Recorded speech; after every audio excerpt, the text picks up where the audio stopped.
Today's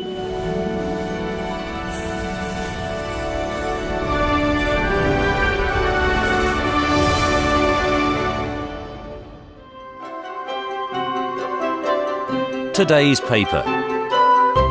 This is Terry Cringle. Welcome to the second programme in this new series called Today's Paper.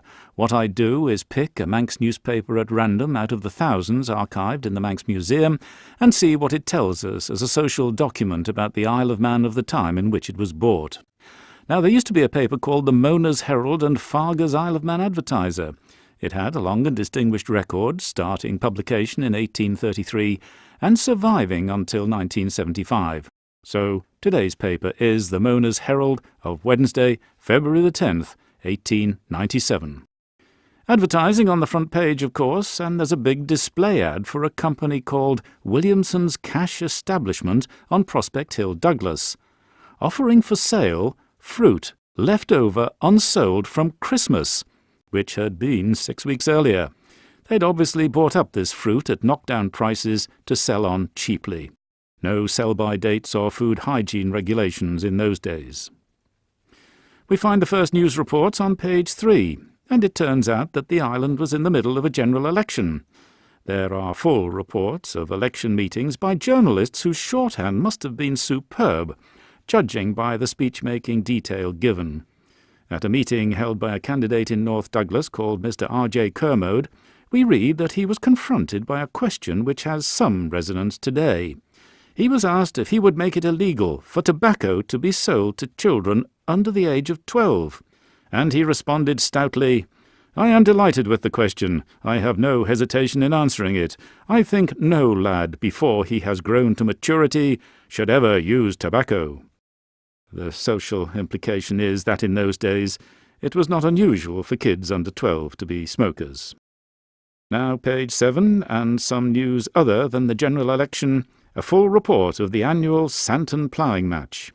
It poured with rain from start to finish, but every competitor, even though soaked to the skin, completed his work.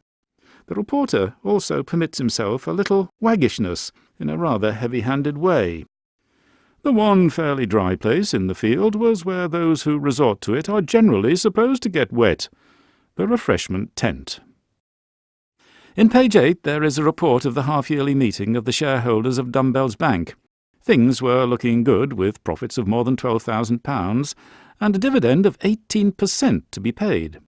But at that time the bank's directors and officials must have been already pursuing the reckless lending policies and fraudulent conduct which were to bring about the great Dumbbells Bank crash almost exactly 3 years later, on Black Saturday, February the 3rd, 1900. Figuring in the report of the meeting is one of the directors, Ramsey advocate Charles Nelson, who was to go to jail for fraud along with 4 other men. There's also a speech by General Manager Alexander Bruce, who was held largely responsible for the bank's disastrous failure, but died before he could be brought to justice. He responds to a vote of thanks to the staff, who he describes as a diligent and painstaking body of men interested only in the welfare and prosperity of the bank. Finally, what entertainment was on offer in Douglas in February 1897? Well, the Grand Theatre was putting on a showcase of local talent in an operetta called Bold Robin and the Babes, a mix of Robin Hood and the Babes in the Wood. The advertisement for the show tells us that it was a mighty production with a chorus of 300 voices and a full orchestra, and also that the Lieutenant Governor Lord Henniker and Lady Henniker had signified their intention to grace the show with their presence. I do hope you enjoyed it, Your Excellency. And that's it from today's paper, the Mona's Herald of Wednesday, February the 10th, 1897.